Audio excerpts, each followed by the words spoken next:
Hello, everyone, and welcome to In-House Counsel Insights, which brings together in-house counsel attorneys from different industries to share their experiences and tips with y'all. So today I've got Chris Garza. He's senior counsel over at Enterprise Products. Welcome, Chris. Thanks for having me, Chris.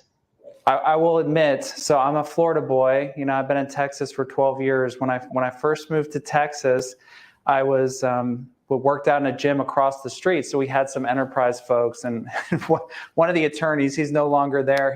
He told me he worked at Enterprise, and I was like, oh yeah, you know, like the rental car company, because like I'd never heard of them. So for those that aren't in Houston, Texas, or aren't in the energy industry, or don't own Enterprise because it's a popular investment as well, can you just tell us, what is Enterprise Products? Sure.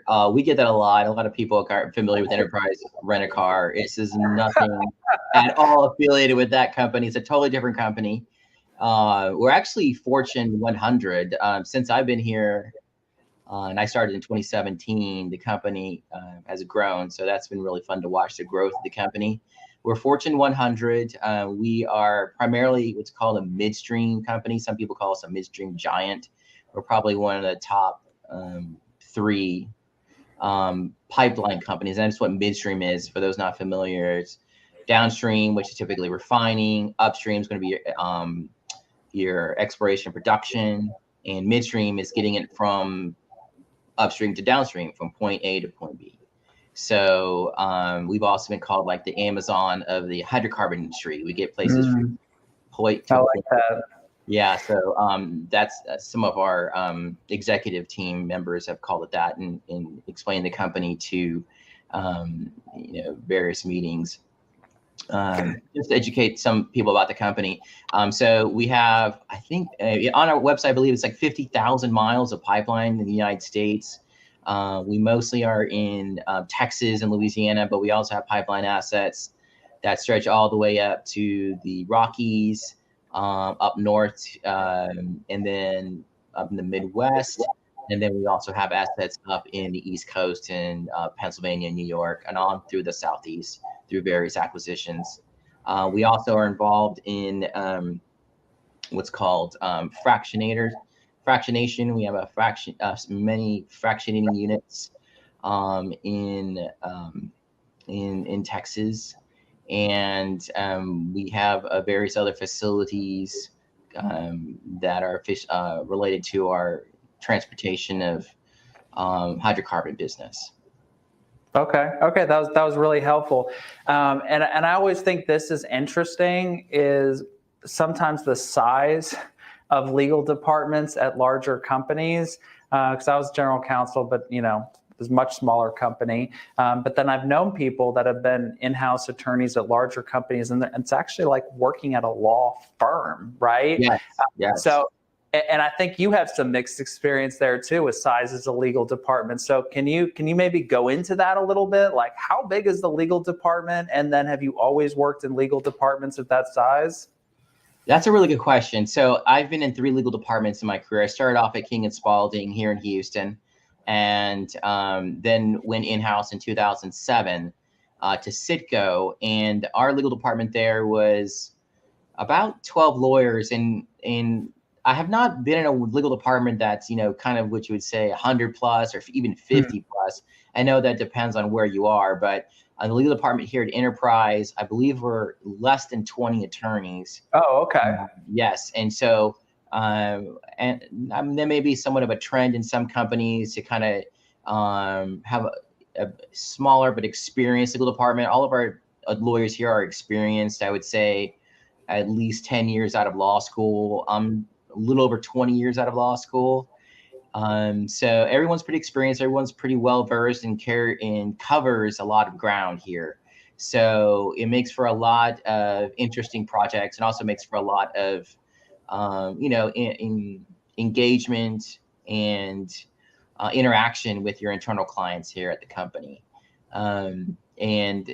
Before I came to Enterprise, I was with a much smaller company called Cosentino North America. I was their general counsel, and we had 2 lawyers, including myself. And then in the legal department, we had, I believe, 6. which included a couple compliance specialists and a paralegal and an admin. So I have not been in a company with a large legal department. And I think for my career, it's been better because I've gotten a ton of experience. Even at, when I started at Citgo, I was only 6 or 7 years out of law school. So they kind of threw me in the fire, and I got a lot of experience based on, kind of the assignments that my general counsel passed out to me. Does the size of the legal department affect how you work with outside counsel, or maybe the extent to which you do, or maybe it really doesn't have any bearing? Well, I don't know, because I haven't really worked with a large size legal department. So I was speculating if I were talking about that. Just based on my experience, I deal with a good number of legal counsel, outside counsel, based on kind of my scope of responsibilities here at the company. So there'll be specialists in, for example, real estate. There'll be specialists in condemnation. There'll be specialists in trespass litigation. We just tried a case to jury last month, and thankfully we were successful. And so, thank you. Yeah, it was a really good victory. So it really just depends kind of on the assignments and the projects that you're working on at that time. Thankfully, we have very good, very capable, very reliable legal counsel that work for us at Enterprise. And so whenever I'm kind of stretched thin, or whether something that's outside my area of expertise, I will engage outside legal counsel to help me. Okay. And we've talked about this a little bit before, and I think it's kind of interesting. But I want to get your thoughts on how you select outside counsel and what you kind of think are good firms for different situations, right? Because there's not a one size fit all. We've talked about that before. Yes. And I think the viewers will think this is interesting too and applicable to what they do. No, absolutely right. I mean, I don't think there's a one size fits all. I think what we're looking for, and what I look for, is someone with a certain amount of experience and expertise in a subject matter. If we have a major property acquisition, we want someone in Texas, for example, or in Louisiana. We want someone with experience dealing specifically with that, preferably for larger companies and companies with our size.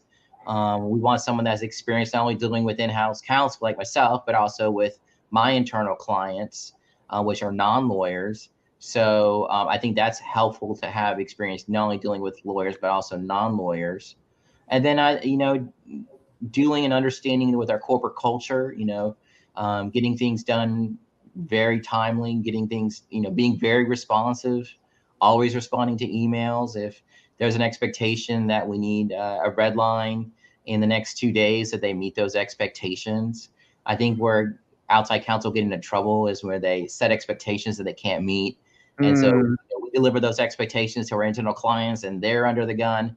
And so when it turns out those expectations aren't met, or they don't have the level of expertise that we're looking for, or, worst case scenario, they're not meeting their deadlines consistently, those are red flags. So we want outside counsel who does the opposite of that, that manages expectations, that meets their deadlines, that are good with communicating to us things that are kind of outside our level of expertise.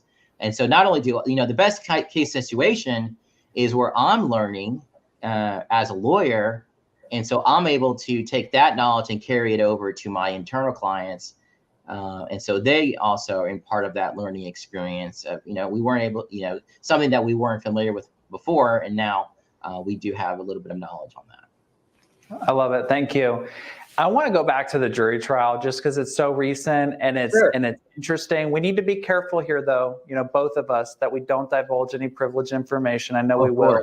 So I want to know, and I've gone to trial with, in-house attorneys as our, not really like our client representative, not the corporate rep. They don't do any testimony, but they're there at the table with us, and they're really kind of helping with the strategy, and they're there late nights and preparing things. So was that your experience?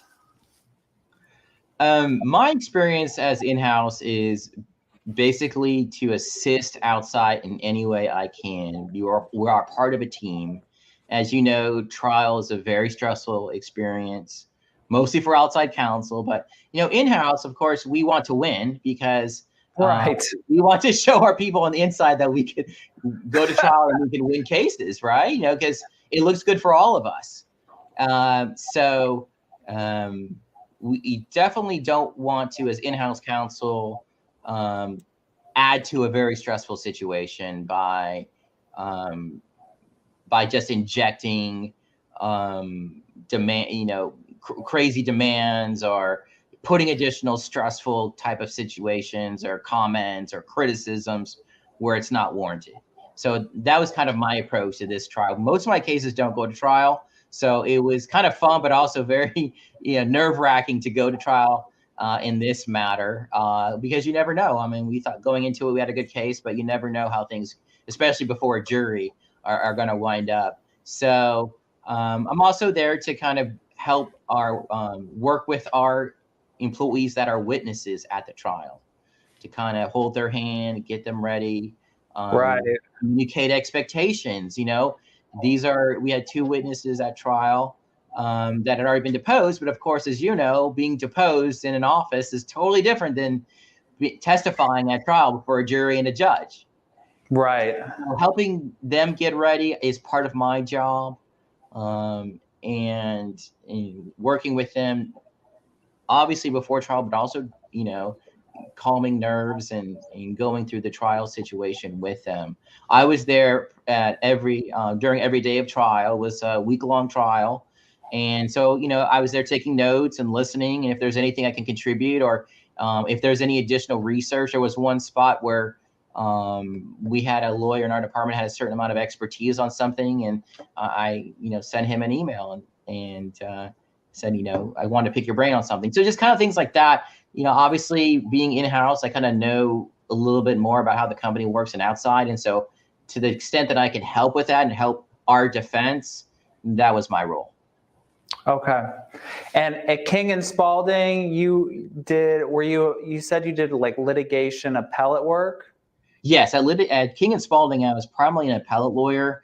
I had an appellate clerkship right after law school. So I thought I was going to be an appellate lawyer going to the law firm. Didn't really think it was cut out for me. And so I've been very happy as an in-house lawyer since 2007. But my experience at King and Spalding was primarily brief writing and working with our appellate lawyers and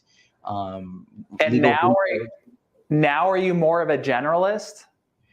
I would say here at when I was general counsel, obviously, as most general counsel, you are a generalist. You have to learn something about everything. Right. At Enterprise, I would say my primary responsibility is our internal real estate department and what we call our land department that works a lot with our operations team out in the field dealing with landowner relations. We have, as you can imagine, given 50,000 miles of pipeline throughout the United States, we cross a lot of landowners. So I manage the operations team. They're the kind of like the first face of the company whenever we need to go on to a landowner's property and perform routine maintenance operation of our pipeline facilities. But if there's a dispute, whether over an easement or a lease or a license or fee, those disputes will come usually to our land representatives. And if there's something that, necessitates a legal review, that's where I get involved. Okay. And I asked these questions, there was a reason. And it's because it fascinates me how in-house attorneys change practice areas so often, or they're so versatile, and it's much more commonly accepted. We were both at big firms before, but it's like, you're in your department, like, God, you could never do anything else. Like, you're a litigation appellate attorney forever, and that's all you would ever be able to do, right? Right. How was that transition? Was that scary when you first started learning these things? And you've been practicing a while, so is it just more comfortable with that change now? Well, just to give you, this is the change I had. So when I left King and Spalding, I had no corporate experience, transactional. I had no real estate experience. Yeah. I did litigation. I wrote briefs. I did research. I did memos, blah, blah, blah. Yeah. So when I started at Citgo, my general counsel assigned me to the pipelines and terminals division, corporate real estate, and our refinery in Lamont, Illinois, which is right outside Chicago. So I'm dealing with obviously real estate related issues, but also operational issues that affect our pipelines and terminals business. And then the refinery operations, which, basically if you're a refinery lawyer, you're handling an entire business. You're like the general counsel for that refinery. Okay. So it could be litigation. It could be regulatory matters. You could obviously deal with any environmental incidents. We have an environmental attorney, so you kind of work with hand in hand with the environmental attorney. Okay. And then we had a major hydrotreater unit that had to be up and running in the next year or so, and so I worked on the supply agreement for the hydrotreater unit. This was all stuff that I was kind of learning on the go, and also working with outside counsel when things were kind of outside my area of comfort. And so that's kind of like drinking from the fire hose, as they say, right? I was just a 6 or 7 year attorney at Citgo. I had just turned 30 and was just, whatever the general counsel said to do, that's my assignment, and just kind of go with and run. Eventually at Citgo, I rotated from the refinery to the marketing business, which was really cool. And so dealing with our marketing supply contracts, dealing with our advertising, television, radio, print advertising. Citgo is very much into advertising. So it was a really interesting area. And so obviously there'd be First Amendment issues and, regulatory issues dealing with fair advertising that we worked on. So a lot of different items that I dealt with at Citgo. And so, but I would say that every step along the way, that prepared me, little did I know leaving King of Spalding in 2007 that I would be doing real estate. And I've been basically using that real estate experience as a way in to Costantino, which had a very active and vibrant real estate practice dealing with leases of warehouses to store their materials. Those were called Costantino centers. In addition to all the general work that I did, but that real estate and project-based work really got me my foot in the door with Costantino. And then Enterprise needed someone to do real estate work. And obviously that experience at Costantino, in addition to the pipeline and terminal work that I'd done and the real estate work I'd done at Citgo, got my foot in the door at Enterprise.